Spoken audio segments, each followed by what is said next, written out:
Hola, la historia que vas a presenciar es una historia real. Es una historia que pasó a una persona cercana a mí. Estate atento hasta el final, ya que esto podría pasarle a cualquiera. Dime desde dónde la estás viendo. Dame señales. ¿Desde tu cama? ¿Camino al trabajo? ¿Y desde qué país?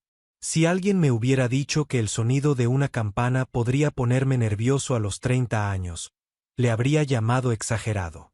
Pero en Valdepino todo el mundo sabía que cuando las campanas de la iglesia empezaban a sonar fuera de hora, algo se estaba removiendo por dentro. Esa mañana repicaban a las 11:15, ni siquiera al cuarto ni a la media. Un tiempo raro, descolocado, como el pueblo entero. Yo estaba detrás de la barra del bar de mi madre, el bar Aurora, con el letrero un poco torcido desde los 90, cuando el primer repique me obligó a mirar por la ventana. La plaza hervía con un murmullo contenido, la gente se agrupaba frente al atrio y el viento levantaba papeles como si también quisiera enterarse. Una señora entró de golpe al bar. «Diego, ¿has oído? Ha llegado el cura nuevo», anunció sin pedir café, como si esa fuera la consumición obligatoria del día.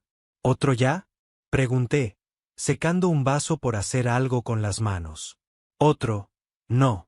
Este viene para arreglar las cosas», puso comillas en el aire. «Eso ha dicho la carta del obispado». A ver qué significa eso.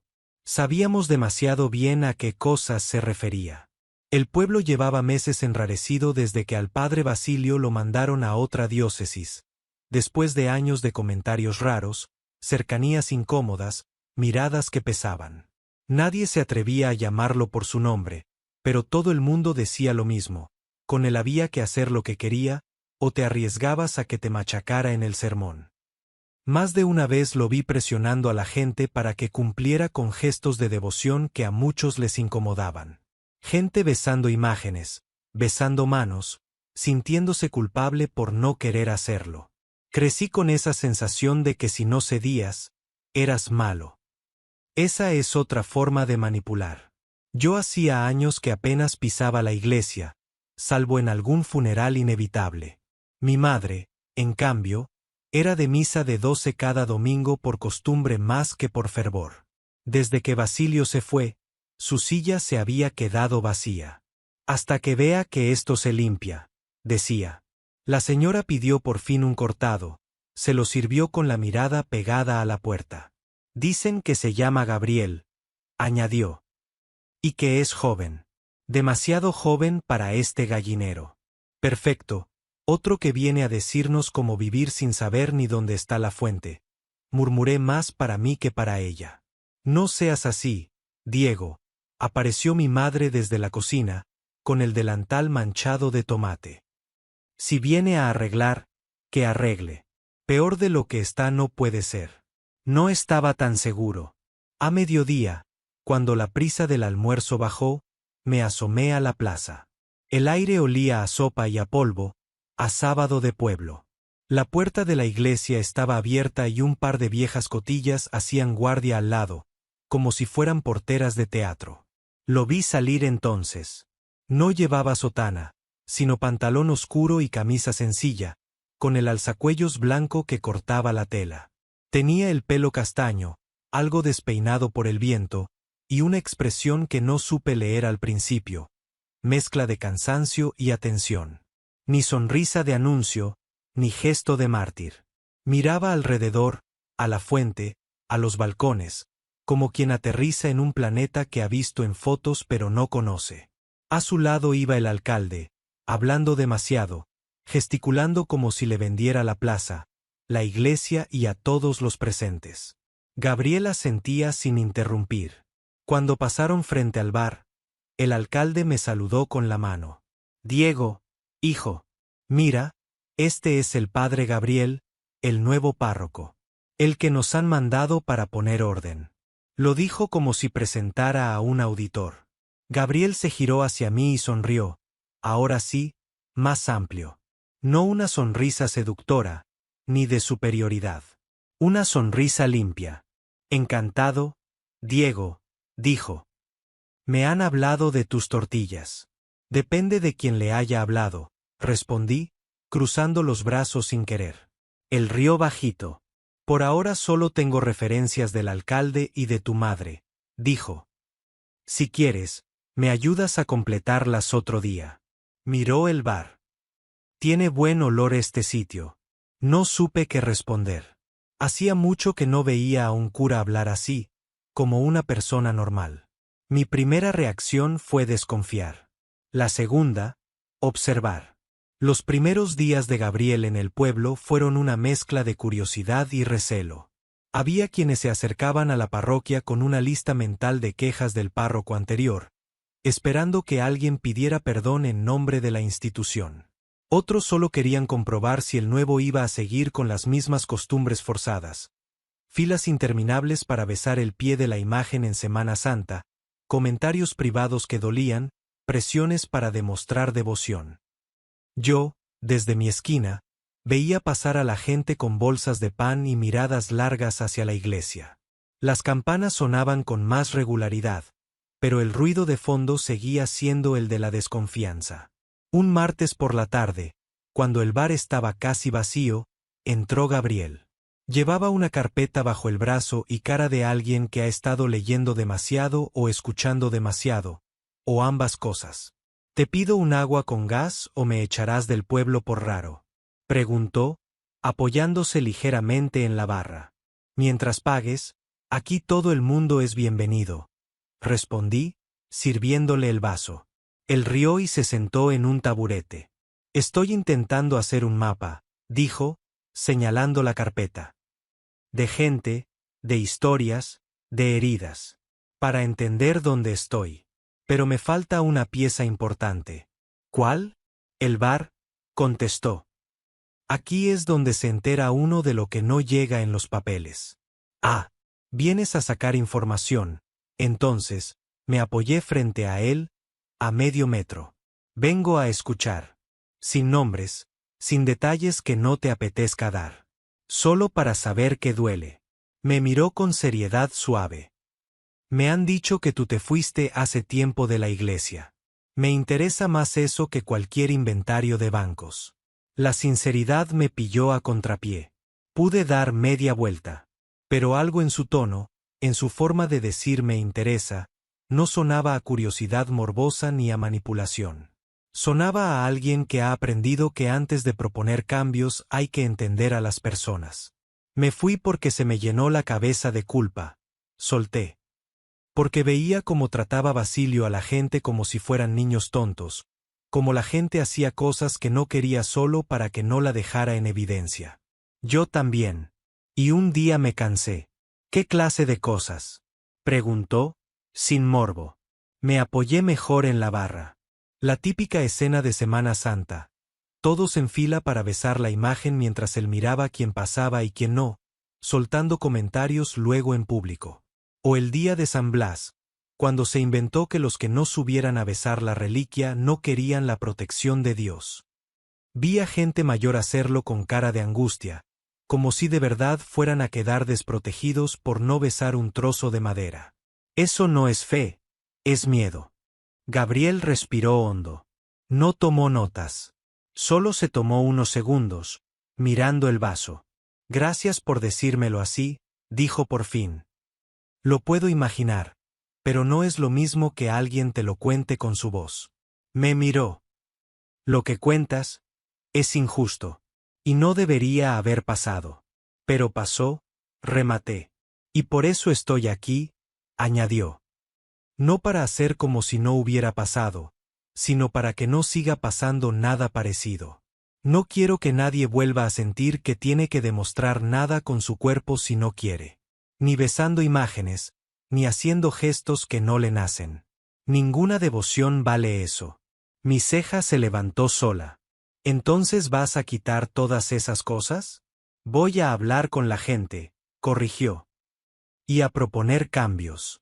Y a poner por escrito algunas líneas rojas, para que no dependa solo de que a mí se me ocurra o no. Que quede claro que aquí nadie va a ser presionado para mostrar afecto, ni físico ni verbal, si no quiere.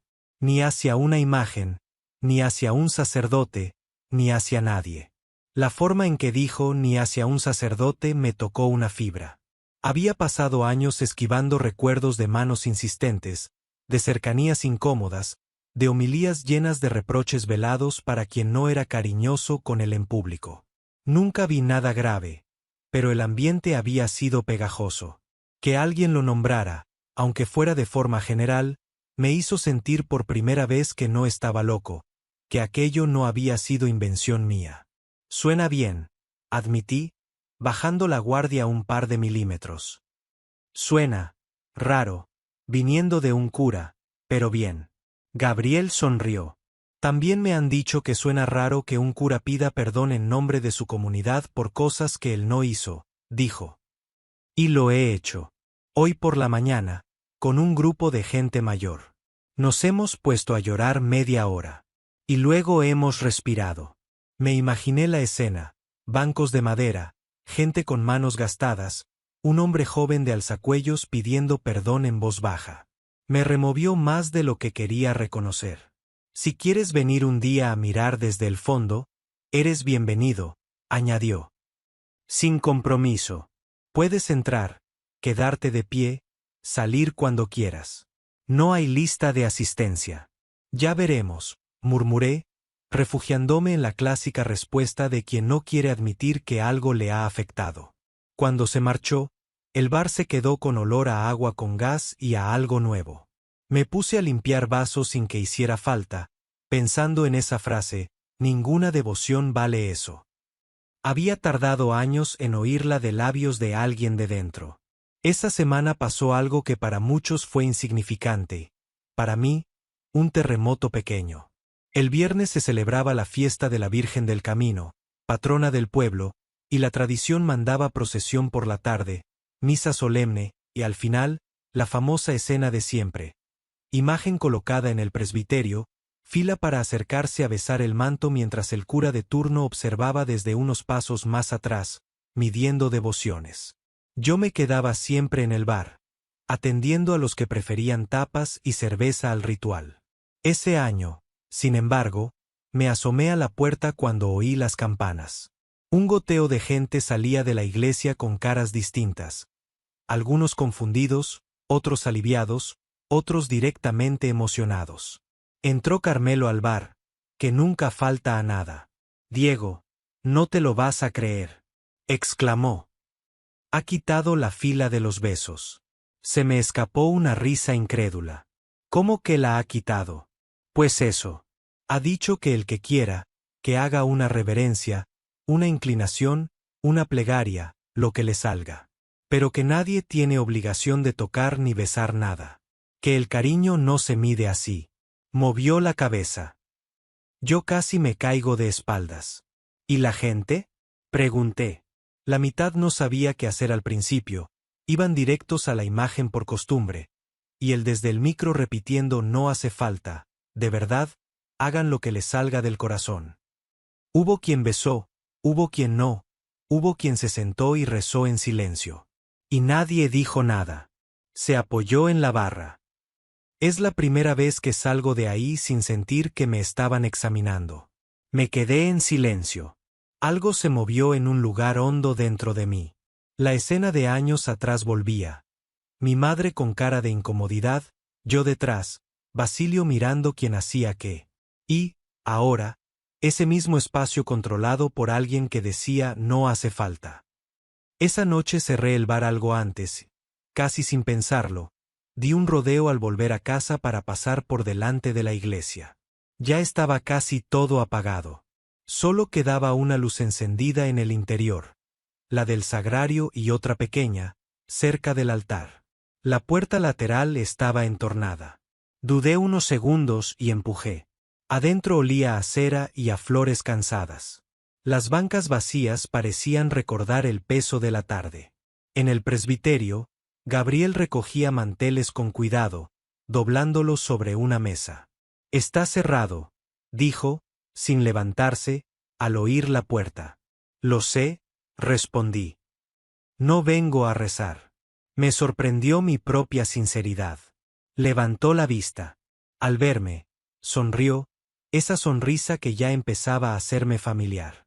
Entonces te puedo dejar pasar, dijo. ¿Qué tal el servicio en el bar?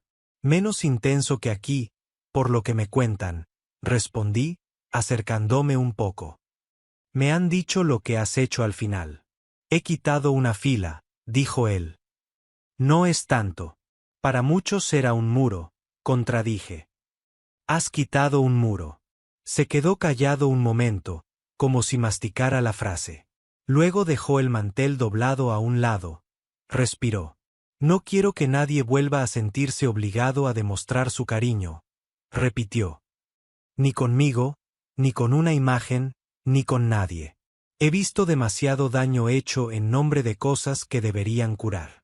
No puedo seguir la misma línea. No dijo nombres. No habló de Basilio. No hacía falta. El eco estaba ahí, en las paredes. Nos quedamos de pie, en medio de la nave casi a oscuras, una distancia prudente entre los dos. Yo nunca había hablado así con un sacerdote dentro de una iglesia. Por primera vez, no me sentí pequeño ni examinado. Me sentí par. ¿Y tú? Preguntó de pronto. ¿Cómo te has quedado al oírlo? Lo pensé un segundo. Como si me quitaran un peso que llevaba en la espalda desde crío, y que ya casi ni notaba, admití.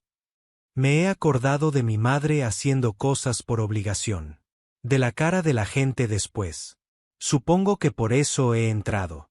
Tenía que ver con mis propios ojos que de verdad había cambiado. Gracias por venir, dijo. Yo también tenía necesidad de ver que alguien que estaba lejos se acerca, no para besar nada, sino para mirar. Empezaba a reconocer algo peligroso y hermoso a la vez. La forma en que me atrapan las personas que se hacen cargo de lo que pasa a su alrededor sin esconderse. Gabriel era una de ellas. A partir de esa noche, me descubrí buscando su silueta por la plaza más a menudo.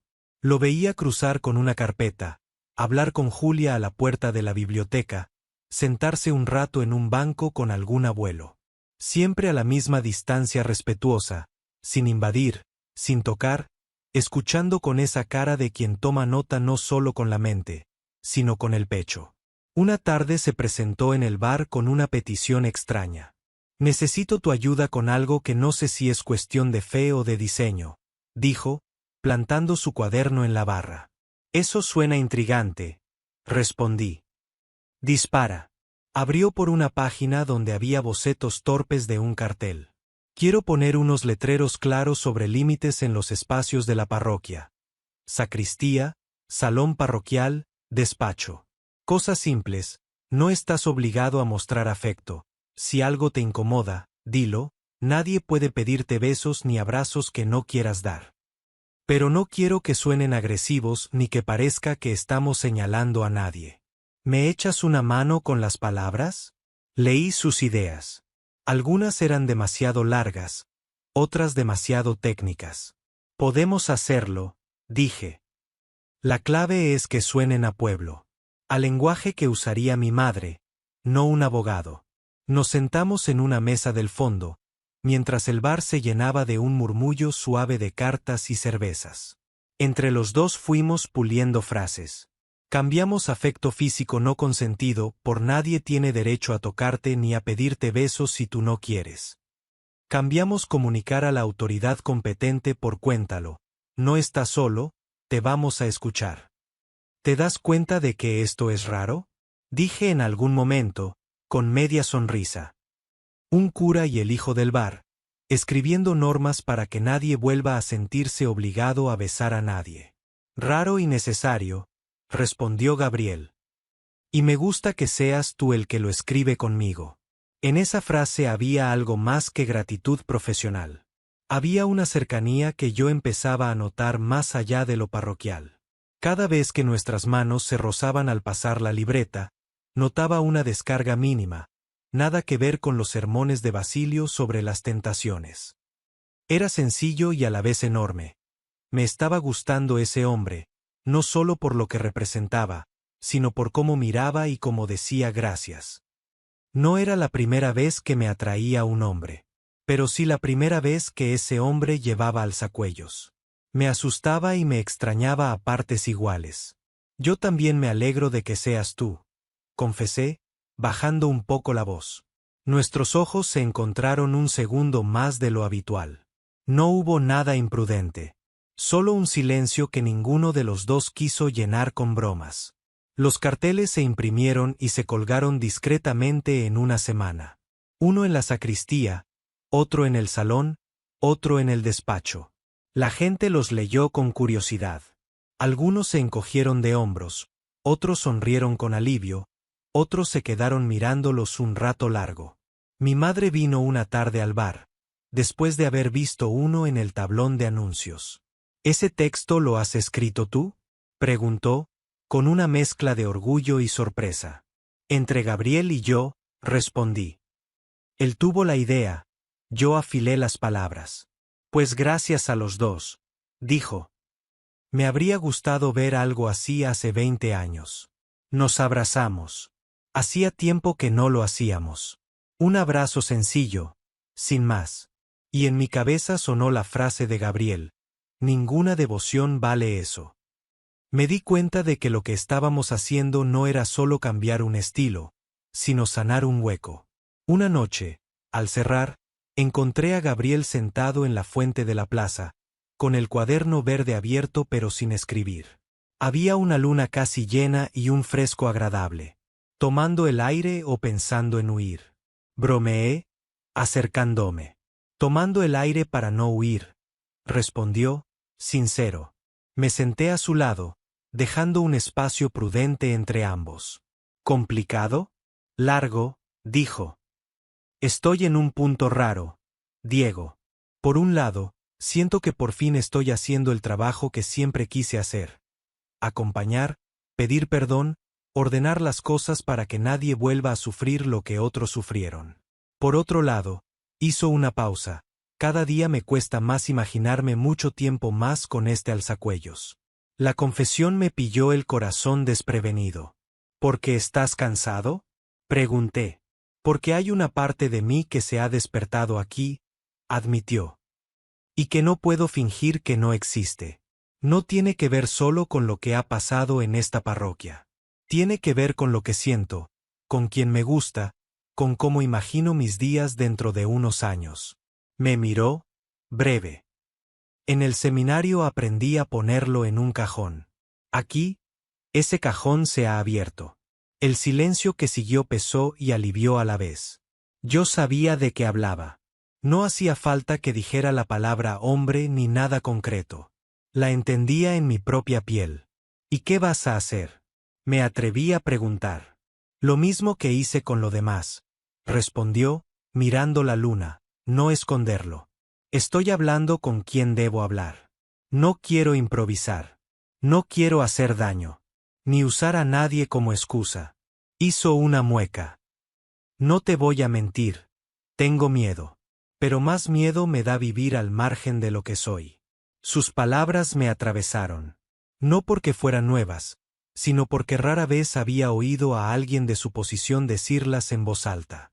Sentí el impulso de ponerle la mano en el antebrazo, de decirle estoy aquí. No lo hice. No todavía. Respeté esa línea que él mismo cuidaba con tanto empeño. Si necesitas hablar con alguien que se pasó media vida metiendo cosas en cajones, yo tengo experiencia, intenté aliviar, medio en broma. Gabriel rió, agradecido. La voy a necesitar, dijo. No sé cómo va a ser todo esto. Lo que sí sé es que no quiero repetir patrones de manipulación. Ni con el pueblo, ni con nadie, ni contigo. La última palabra quedó flotando entre nosotros. Conmigo no lo estás haciendo, respondí, con firmeza. De hecho, eres la primera persona con alzacuellos que me trata como adulto y no como niño que hay que llevar del cuello. Sonreí. Te has ganado el derecho a equivocarte un poco. A ver si no me paso, dijo, mirando otra vez el cuaderno. Lo que siento está ahí. Te mentiría si dijera que no. Pero hasta que yo no tenga claras algunas cosas con mi propia vida y con la institución, no voy a cruzar ninguna línea. Ni un paso sin honestidad. Sentí un nudo en la garganta. Porque yo también estaba empezando a sentir cosas que no quería nombrar a medias. Me gustaba cómo decía mi nombre, cómo escuchaba, cómo fruncía el ceño cuando algo era injusto, cómo se le ablandaban los ojos al hablar de las personas mayores del pueblo. Me gustaba él. Y, sin embargo, que fuera él quien marcara el límite me tranquilizaba. Era la prueba de que lo que estaba pasando con nosotros no se parecía en nada a las historias turbias de antes. Aquí no había manipulación ni presión. Había dos adultos cuidando el ritmo. Entonces haré lo mismo, dije. Sentir lo que sienta, pero sin cruzar líneas que a ti te pongan en conflicto.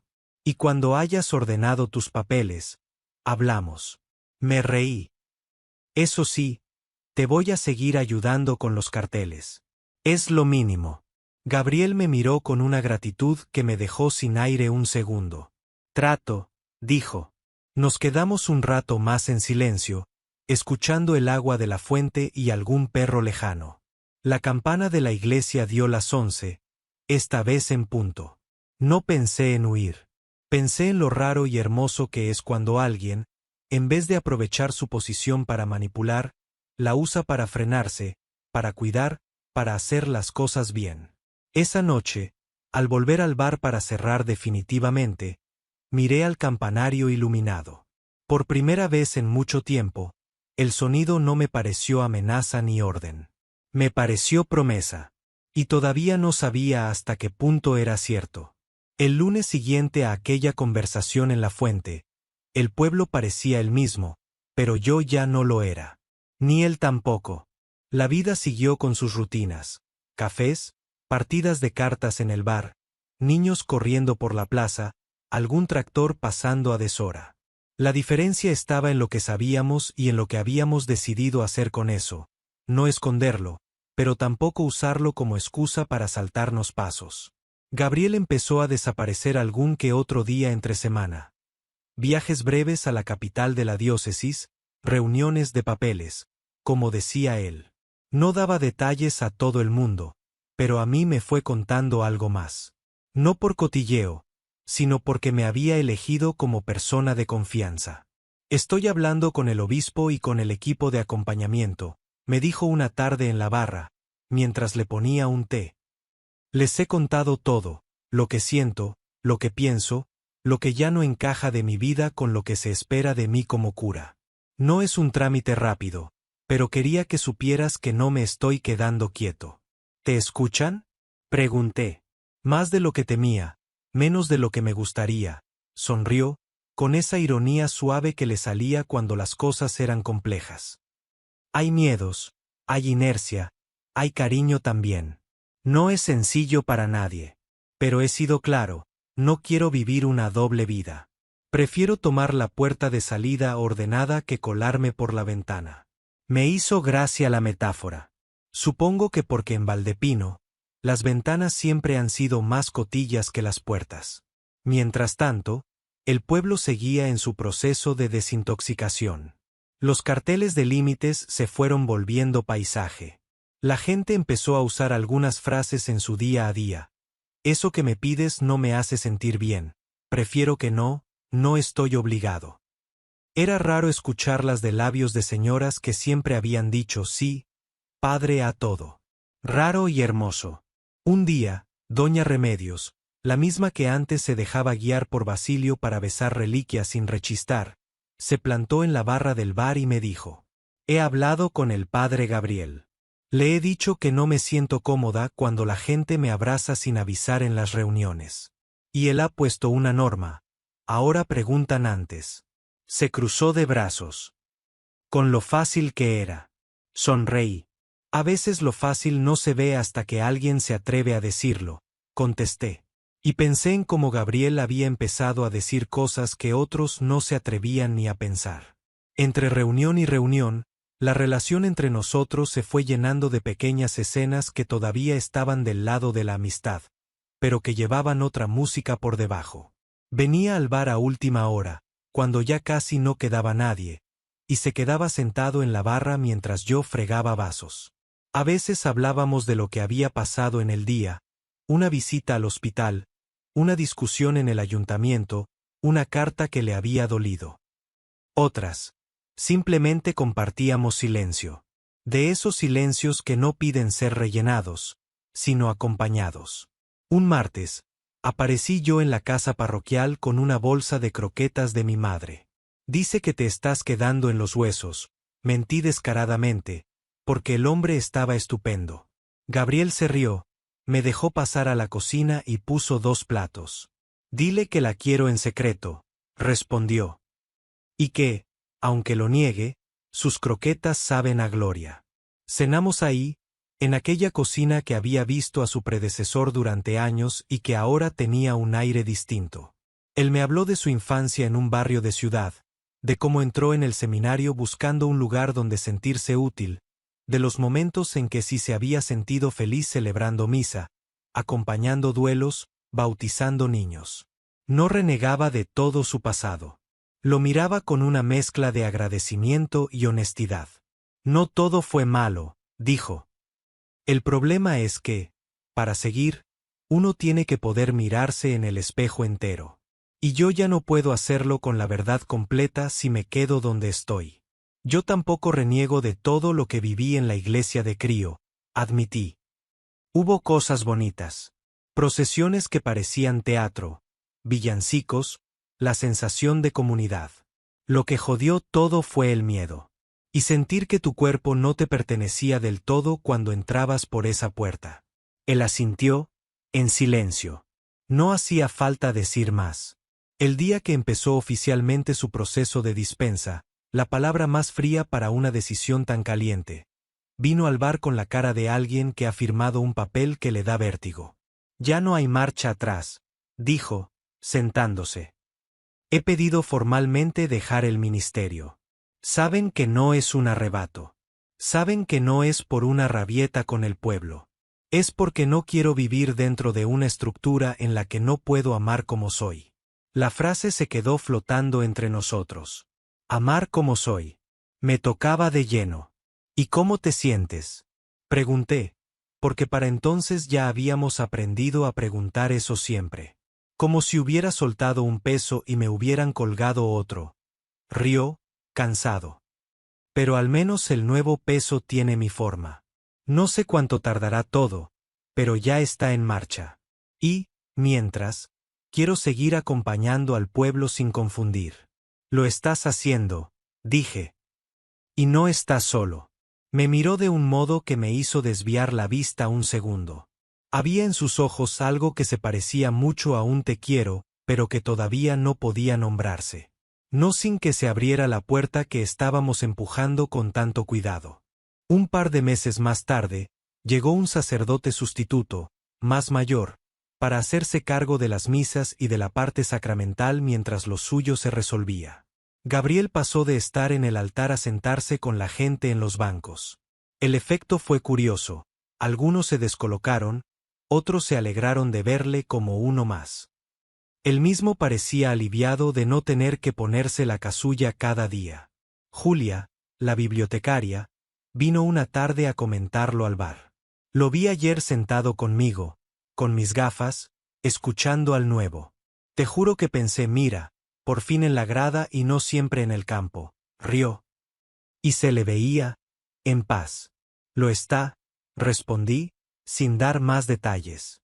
Y tú, Diego, añadió, con ese tono suyo de quien se huele cosas, también te veo más en paz desde que él está aquí. Y eso que tú no pisas mucho la iglesia. No hace falta pisar la iglesia para notar cuando cambia el aire de la plaza, repuse. Julia me sonrió con esa media sonrisa de ya hablaremos otro día y se fue con sus libros. La noticia oficial de que Gabriel dejaba de ser sacerdote llegó en forma de carta leída al final de una misa de domingo. Yo no estaba dentro, seguía sin ir a misa, pero la plaza se llenó de rumores en cuanto terminaron las campanas. Mi madre entró al bar con los ojos brillantes. Lo han dicho, anunció. Que ya no es padre Gabriel. Que ahora es solo Gabriel. Que agradecen sus servicios y que piden que recemos por él en su nueva etapa. Se secó una lágrima. Y luego él ha hablado. Ha dicho que nos quiere, que no se va del pueblo, que solo cambia su forma de estar. Y ha pedido perdón si a alguien le duele su decisión, pero que no sería honesto quedarse. Me miró. Se me ha encogido algo y se me ha soltado otra cosa. Yo me quedé callado, apretando el trapo de la barra. Era lo que llevábamos meses esperando, pero escucharlo así, en boca de mi madre, lo hacía real. ¿Y la gente?, pregunté. Ha habido de todo, como siempre, dijo. Algunos se ha levantado con gesto torcido, pero la mayoría le ha aplaudido. Y los abuelos, muchos estaban llorando. Sonrió. Una señora ha dicho, pues ahora lo vamos a querer igual. O más. Esa última frase me atravesó. Igual o más. No se puede pedir mejor despedida. Lo vi al atardecer, sentado en el banco de siempre de la fuente, sin alzacuellos. Llevaba una camiseta sencilla, una chaqueta vaquera y el mismo cuaderno verde, ya gastado por las esquinas. Me acerqué despacio. Buenas tardes, Gabriel, dije, probando el nombre sin título. Él alzó la vista, y en su sonrisa había cansancio, alivio y un miedo casi infantil. Buenas tardes, Diego, respondió. Suena raro sin el padre. ¿No? Suena bien, contesté. Suena a tú. Nos quedamos en silencio unos segundos. La plaza se iba vaciando. El sol se escondía detrás de los tejados. El eco de la carta y de sus palabras aún flotaba en el aire. ¿Cómo estás?, pregunté, como habíamos aprendido. Aturdido, admitió. Como cuando apagas un motor que lleva años encendido y de repente descubres que el silencio hace ruido. Pero también en paz. Sabía que este día iba a llegar en algún momento. No sabía cómo iba a sentirse. Ahora lo sé. ¿Y cómo se siente? Se siente verdadero, dijo. Y vulnerable. Como si hubiera salido a la plaza sin armadura. Me miró. Pero tengo claro que no quiero otra cosa. Me senté a su lado. Esta vez más cerca. No tocándole, pero casi. Yo no puedo ayudarte con los papeles ni con los códigos de derecho canónico, dije. Pero sí puedo estar. Y puedo recordarte quién has sido aquí y qué has hecho. ¿Quién?, preguntó, con una media sonrisa. El que vino a cortar cadenas donde otros habían puesto cuerdas, dije. El que dijo que nadie tenía que besar nada que no quisiera besar. El que nos enseñó que se puede pedir perdón por cosas que uno no hizo, pero que sí puede ayudar a sanar. Y el que ha decidido no usar a nadie para llevar su propia doble vida. Sus ojos se humedecieron un poco. No hizo el gesto de apartar la emoción. La dejó estar. Gracias, susurró. La brisa movió un poco el agua de la fuente. Se hizo un silencio cómodo. Y entonces, con una calma que me sorprendió a mí mismo, añadí. Y, si tú quieres, también el hombre del que me estoy enamorando. Lo dije así, sin metáforas. Mi voz no tembló. Mi estómago, sí. Gabriel cerró los ojos un segundo. Respiró. Los abrió de nuevo, con una intensidad que me dejó clavado al banco. Yo también, dijo. Desde hace tiempo. Y he esperado a poder decirlo mirándote así, sin alzacuellos, sin dudas de rol. Como hombre. Como igual. El corazón me dio un vuelco. No hubo música de fondo ni aplausos. Solo el sonido del agua, y a lo lejos, una tele encendida con un partido. Más cotidiano imposible. Entonces, dije, tragando saliva. ¿Qué hacemos? Él sonrió, por fin amplio. Lo que hemos hecho hasta ahora, respondió, despacio y bien. No quiero que lo nuestro empiece con prisas como si quisiéramos recuperar años perdidos. Quiero que empiece a la velocidad de este pueblo. Cafés, paseos, comidas con tu madre, algún viaje, muchas conversaciones. Y, ahora sí, sin líneas externas que no hayamos elegido nosotros. Me parece el mejor plan que he oído en años, contesté. Nos quedamos mirándonos, dejando que la decisión aterrizara.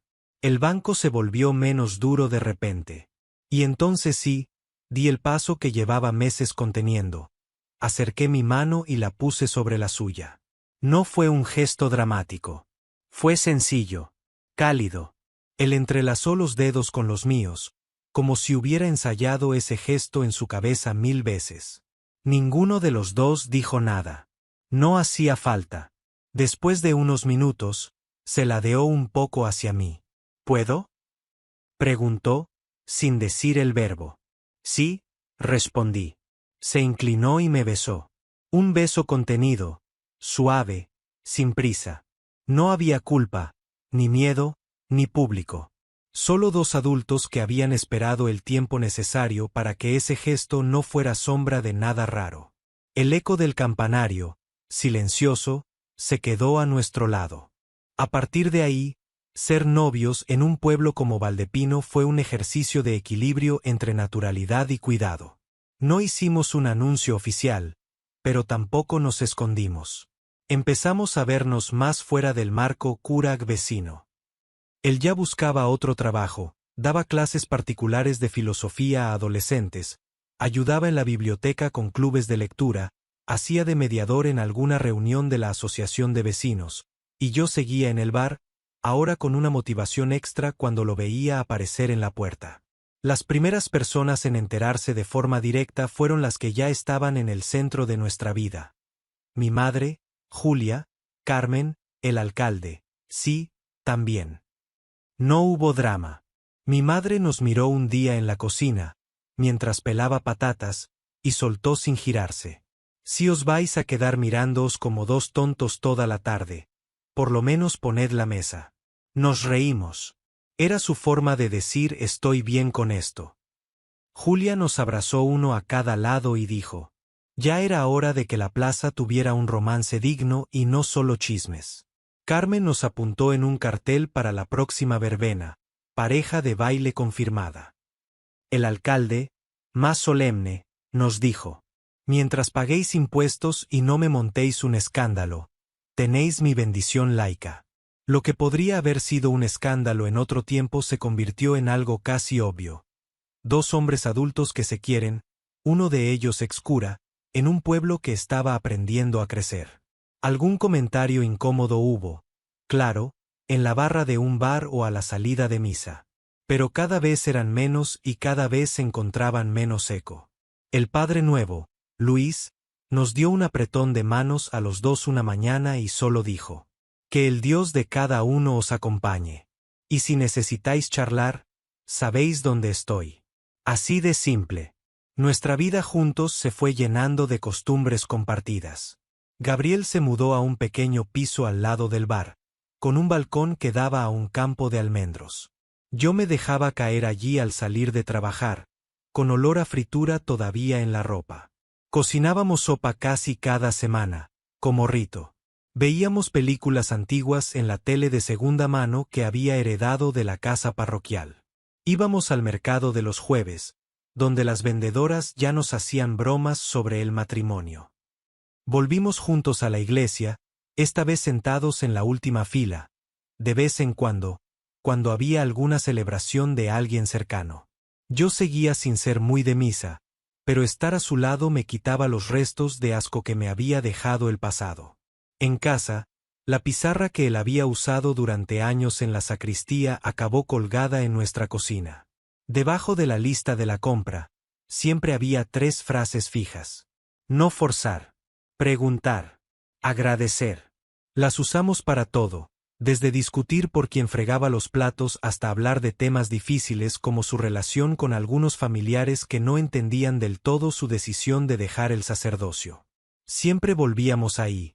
Preguntarnos qué sentíamos, no forzar al otro a ir más rápido de lo que podía, agradecer lo que el otro sí hacía. A veces, por la noche, hablábamos en la cama con la luz apagada de lo que habíamos vivido. ¿Te arrepientes de algo?, le pregunté una vez. Me arrepiento de haber tardado tanto en admitir que me gustaban los hombres y de haberme creído metáforas que me hacían daño, respondió. Pero no me arrepiento de haber sido cura. Me hizo quien soy. Lo que sí tengo claro es que nunca quiero parecerme a lo que hizo daño aquí. Por eso cada paso contigo me lo pienso 2 veces. No quiero que nada de lo que vivamos se parezca a un abuso de poder, ni a una presión rara, ni a una manipulación de mis miedos ni de los tuyos. Y no lo es, le respondí. Somos dos cabezones negociando horarios, fobias y ganas de ir al cine. Eso es lo más humano que he tenido nunca. Nos reímos. A veces, la risa es también una forma de sanar. Un día, meses después, el obispo vino de visita oficial al pueblo. Dio una charla sobre participación laical, se reunió con el nuevo párroco, saludó a las autoridades civiles. En el bar, la gente no hablaba de otra cosa. Yo me mantuve al margen, limpiando vasos. Por la tarde, cuando estaba cerrando, Gabriel entró. He hablado con él, dijo. No para justificar nada, sino para agradecer la parte que sí hizo bien y para dejar claro que aquí estoy, con mi vida, en paz. Sonrió. Hemos hablado incluso de ti. Se me paró el corazón un segundo. ¿De mí? No te preocupes, rió. Solo le he dicho que estoy en pareja con alguien del pueblo, que estoy bien, que sigo vinculado a la comunidad desde otro lugar. Y me ha dicho algo que no esperaba. ¿Qué? Que desea que sea feliz. Y que si en algún momento me apetece compartir en alguna charla mi experiencia de antes y después, que hay gente a la que puede ayudar. Se encogió de hombros. No sé si lo haré, pero me ha sorprendido escuchar ese tono. Me alegré por él de una forma que no supe explicar. Porque significaba que lo que habíamos vivido no era una ruptura a la fuerza, sino una transición acompañada, aunque con todas sus dificultades. Pues eso, dije. Que tu eco en el campanario va a durar más de lo que parece. ¿Eco? Sí. Lo que has hecho aquí se va a recordar. No por ser el cura que se fue con un chico, aunque alguno lo dirá así, sino por ser el cura que dijo basta a ciertas cosas, que pidió perdón por otras y que eligió vivir con coherencia. Y por el Gabriel que vino después, que sigue aquí. Se quedó callado un segundo, con la mirada clavada en mí. Eres mucho más poeta de lo que reconoces, se burló con cariño. Eso no se lo digas a nadie, que me arruinas la fama, respondí. Nos besamos allí mismo, detrás de la barra, con las persianas medio bajadas y el olor a detergente alrededor. Sin teatro. Sin miedo. Hay días en los que me despierto antes que él y me quedo mirándolo dormir, con la cortina moviéndose un poco y el sonido lejano de las campanas marcando la hora. Pienso en el niño que fui, agobiado por un cura que confundía devoción con control. Pienso en el joven que se alejó de todo por asco y miedo. Pienso en el hombre que soy ahora, en un pueblo que ya no me parece enemigo, con una pareja que sabe dónde están sus límites y los honra. A veces bajamos juntos al bar temprano, antes de abrir, y nos sentamos en la terraza vacía con café y tostadas. La plaza se va llenando despacio de ruidos. Un coche, una bicicleta, una madre que arrastra una mochila infantil. Las campanas suenan para la misa de 8. Gabriel ya no sube al altar, pero sonríe cuando el sonido recorre las fachadas. ¿Sabes qué es lo que más me gusta de este ruido ahora? Me dijo un día. ¿Qué? Que ya no me manda, respondió. Me invita. Y yo decido si voy, si no voy, si me quedo aquí con mi café y contigo. Me miró. Lo que sí sé es que, elija lo que elija, lo hago con libertad. Y eso es lo que quiero que tú sientas siempre conmigo. Lo siento, le aseguré. Y era verdad. El eco del campanario, ese que antes era orden y miedo, se había convertido en música de fondo.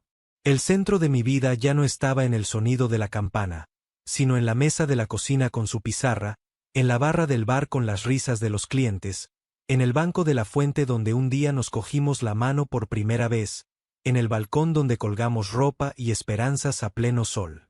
Si alguien me preguntara hoy qué pasó con el cura manipulador del pueblo, respondería con calma. Se fue, llegó otro, y este no manipuló a nadie. Más bien nos devolvió el derecho a decidir. Y si me preguntan por Gabriel, digo, es el hombre con el que vivo, con el que discuto por quien friega y con el que aprendo, cada día, que el amor sin presiones también se puede vivir en un pueblo pequeño, con campanas y todo. Y entonces, cuando la campana suena, ya no me sobresalto. Sonrío, porque el eco ya no manda. Acompaña, como él, como nosotros.